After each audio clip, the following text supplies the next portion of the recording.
Earthquake recording instrumentation kung ERI gibatuman sa mga commercial o government establishments sa Dakbayan, Sugbo. Kinaron matunan ang epekto sa mga masinati kapag tayog sa mga buildings o galing adunay linog nga maabot. Ano ang report?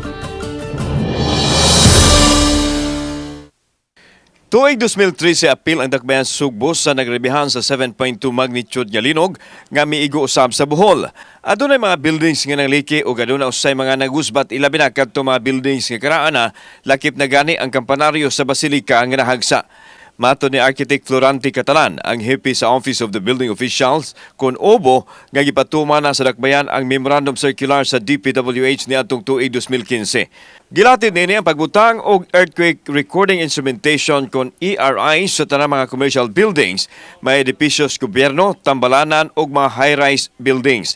Iyang gipasabot nga kahimanan kini pagtala kung adunay pagtayog tungod sa linog ug dili aron makatagna kung adunay moabot nga linog. The DPWH also issue a memorandum circular way back 2015 nga ang tanang buildings dapat naa siya ERI, Earthquake Recording Instrumentation.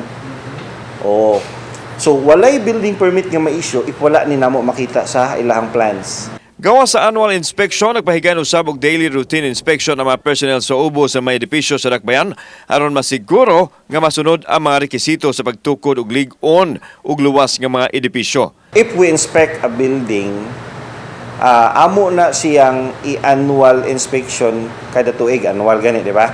So now, tanang professional ana mo certify from architectural, structural, electrical, mechanical, and so on. If that building are okay pa ba or dili. Ay hata mo issue og annual inspection. So kung mayong kamangutana ka how safe, how according to them, according sa ilang mga professional, safe pa ang mga buildings.